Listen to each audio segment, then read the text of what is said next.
Welcome to the Re-engagement Grant Technical Assistance webinar. During this webinar, we will discuss the background and purpose of the grant, key dates you will want to be aware of, proposal requirements, components of the application narrative, resources you may want to use in completing the application, allowable and non-allowable funds, submission and review process, and an overview of the rubric that will be used to evaluate applications. The Re-engagement Grant was made available as part of the KDE's Persistence to Graduation Dropout Prevention and Re-engagement Initiative under Title IV, Part A, with the goal of increasing the numbers of students becoming re-engaged in the education process towards graduation. These funds are intended to provide specific, targeted supports and interventions for students who have a prior dropout status, are at risk of dropping out, or have been unreachable since the COVID-19 shelter-at-home orders. Who is eligible to apply for this grant? Eligibility is limited to Kentucky public school districts and state schools. Public school districts may submit one application on behalf of middle schools, high schools, and/or alternative education programs. The project may support students in multiple schools throughout the district. The KDE reserves the right to waive minor technical deficiencies. The KDE has approximately $400,000 available for this grant competition. The total award amount for each mini grant will be a one-time $50,000 award, allowing for an estimated 8 awards. The project activities can begin as soon as funds are received. Grant funds must be expended or encumbered by September 30th of 2021. This is an overview of the key dates you'll want to be aware of throughout the application process. You will also find this in the Re-engagement Mini Grant RFA that you can download from the grant's webpage. The first deadline, August 17th, is for questions to be submitted to the KDE. Towards the end of the webinar, we will review the process for submitting any questions you still may have. The proposal deadline is August 28th. We will provide an overview of each component of the proposal throughout this presentation. We are going to go through each component required within the proposal, beginning with the application narrative. The first section within the narrative is the re-engagement project design. In this section, you will want to identify the main components of your re-engagement efforts with particular attention to students who have dropped out or are at risk of dropping out. You'll also need to address the following questions. How are students, staff identified for participation? What evidence-based or evidence-informed strategies are being proposed to address the need? What are your anticipated outcomes? What are your anticipated challenges you might face? And how do you plan to address these challenges?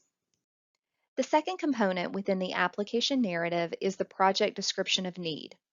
In this section, you will identify the data sources used in designing your re-engagement program, including any relevant trend data and/or dropout data, student voice data, exclusionary discipline data, etc. You may consider including data tables and/or graphs used by the team in designing this re-engagement programming. You'll need to include rationale based on the data for the re-engagement program design being proposed. We have included the following list of data sources you may want to use for this section. The KDE Supplemental Data in the Learning Environment tab, Early Warning Tool, Chronic Absenteeism Report, Transient Student Report, School Report Card, Impact Survey, and Measure of America. The third section of the application narrative is the implementation of need. In this section, you will want to identify the individuals involved in the design of the re-engagement program, including their roles in implementation of programming if appropriate. Also, include anticipated staffing positions, noting their unique qualifications as appropriate to effectively implement the re-engagement program design. Evaluation plan. In this section of the application narrative, identify how activities will be monitored and identify what data will be collected and used to demonstrate degree to which outcomes are met. The budget is the fifth component of the application narrative. There are 11 line items within the budget. We will go through each of these. Line 1, Personnel. Enter project personnel salaries, wages, or stipends only. Consultant fees are under contractual below. Line 2, Fringe Benefits. The district's normal fringe benefits contribution may be charged to the program. Leave this line item blank if fringe benefits applicable to direct salaries and wages are treated as part of the indirect cost. Line 3, travel. Indicate the travel cost of employees and participants only. Note, consultant travel is under line 6 below. Line 4, equipment. Indicate the costs of tangible, non-expendable personal property that has a usefulness greater than 1 year and acquisition costs that are the lesser of the capitalization level established by the applicant for financial statement purposes or $5,000 per article. Line 5, supplies. Show all tangible, expendable personal property. Direct supplies and materials differ from equipment in that they are consumable, expendable, and of a relative low unit cost, less than $5,000. Supplies purchased with grant funds should directly benefit the grant project and be necessary for achieving the goals of the grant. Line 6, contractual. The contractual category should include all costs specifically incurred with actions that the applicant takes in conjunction with an established internal procurement system. Include consultant fees, expenses, and travel costs in this category if the consultant services are obtained through a written binding agreement or contract. Line 7, construction. This is not applicable. Line 8, other. Indicate all direct costs not covered on lines 1 through 6. For example, costs such as space rental, required fees, honoraria, and travel, where a contract is not in place for services, training and communication and printing costs. Do not include costs that are included in the indirect costs rate. Line 9, total direct costs, the sum of lines 1 through 8. Line 10, indirect costs. Indicate the applicant's approved indirect cost rate per section 75.560 through 75.564 of EDGAR. If an applicant does not have an approved indirect cost rate with KDE, leave this line blank. Line 11, total cost.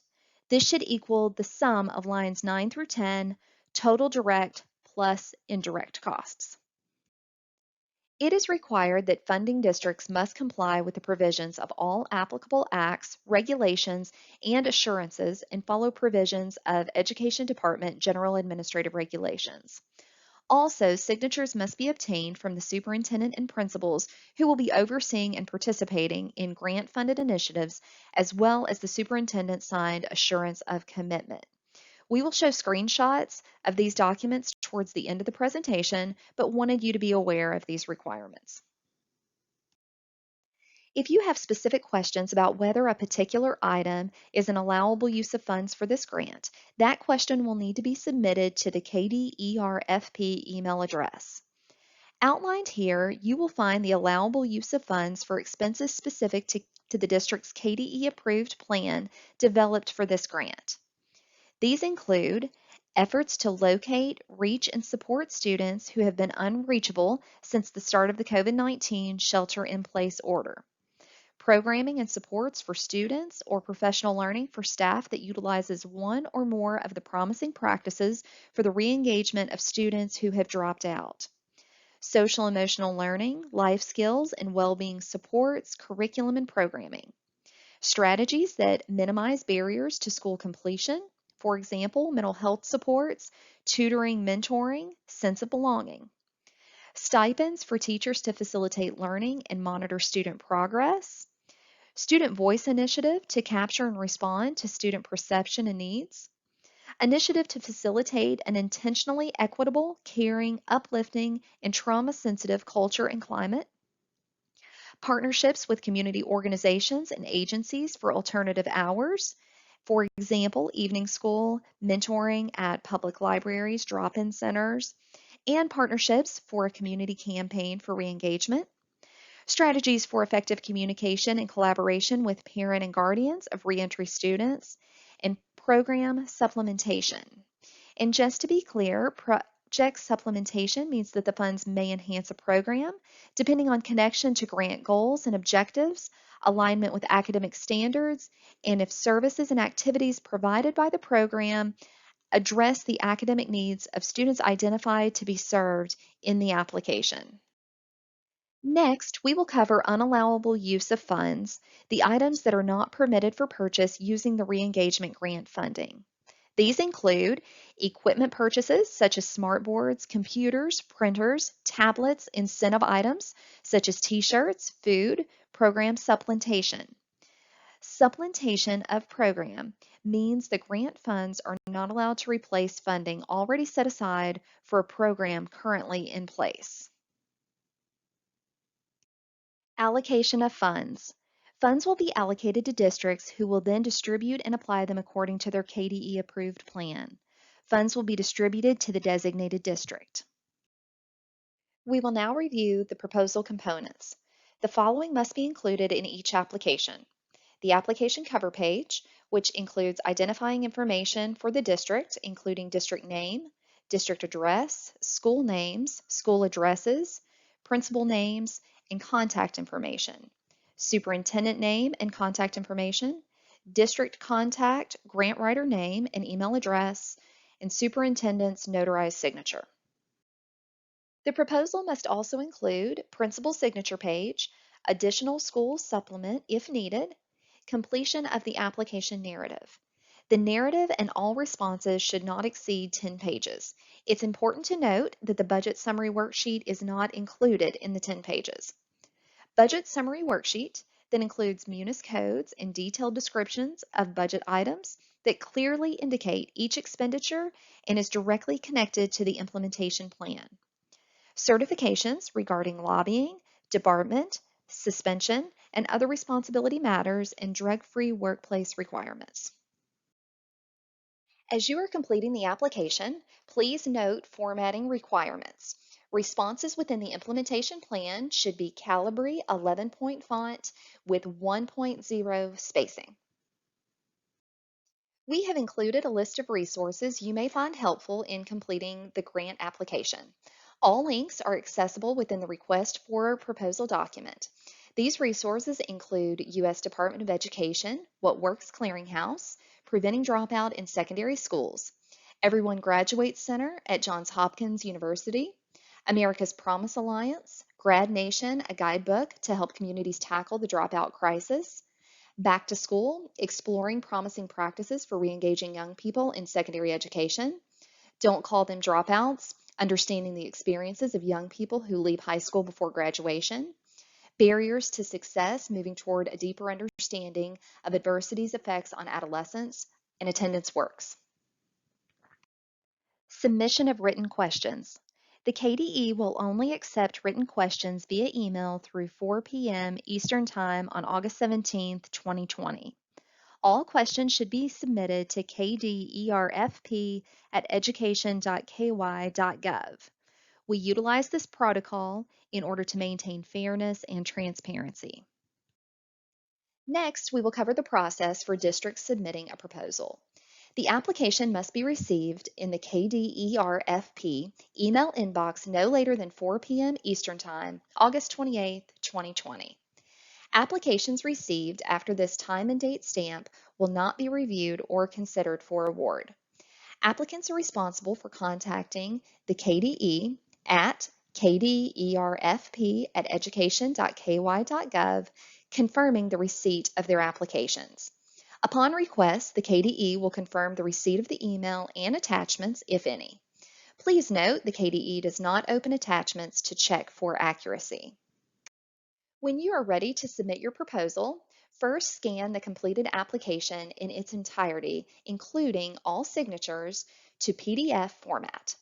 Save the original application as engage_20_district name. For example, Franklin County could save the original application as engage_20_Franklin County. Next, scan a blind copy to submit with your application. The blind copy must not contain any identifying information, for example, district name, school name, county, individual names, etc. Save the blinded copy as engage_20_district name blind. For example, engage_20_Franklin blind. To submit applications, on the subject line of the email, type engage/name of district. Email to kderfp@education.ky.gov. The date, time on the received email must be on or before 4 p.m. Eastern Time, August 28, 2020. Keep in mind, email coming into KDE is routed for security purposes through multiple networks and servers. Allow ample time for this and the possibility that email is not always sent or received on the first try. Applications not received by the deadline will not be reviewed or considered for award. Award notification. Districts will receive preliminary notice of award on or around October 1st of 2020. Next, we will provide an overview of the evaluation of proposals. The re-engagement mini-grant competition is subject to a review process conducted through the KDE Grants branch. Persons with a background in education and dropout prevention will evaluate the proposals using specific evaluation criteria. Based on the scores of these reviewers, proposals will be ranked and awarded as funding allows. KDE reserves the right to consider geographic and demographic factors in the selection of funded proposals. The rubric that will be used to score the grant application is here on the screen, and you will find it on the grant RFA. The application will be scored in 4 different categories: project overview and alignment, project description of needs, implementation and evaluation, budget planning, feasibility. Each category will be scored using a scale of 0 to 9 points. You will notice that sections number 3 and number 4 have been combined on this rubric for scoring for a total of 9 points possible. The Appendix of Forms required for the grant include application cover page, principal signature page, additional schools supplement if needed, certifications regarding lobbying, debarment, suspension, and other responsibility matters, and drug-free workplace requirements, and the district budget worksheet. Again, all of these items are included in the RFP document located on the KDE Competitive Grants webpage. This is a screenshot of the application cover page. It has the information we discussed earlier. Simply fill out this form with the required information. Also note that the district superintendent must sign the form at the bottom and the signature must be notarized. The superintendent and notary signatures should not be electronic. In light of the COVID pandemic, other signatures throughout the grant application may be electronic. This is the principal signature page. Just a reminder that all principals who will be overseeing and participating in grant-funded initiatives will need to sign this document. This is the additional schools supplement document. This is the district budget worksheet. This is where you will indicate the munis object code, provide a description and amount to be expended. While matching funds are not a requirement of the grant, the ability and willingness of the district and its partners to leverage other funds and services is a key sign of capacity and potential sustainability of the project. You do want to ensure that your budget matches your outline plan. There should be no items in your budget that aren't directly connected to the plan presented in sections 1 through 4.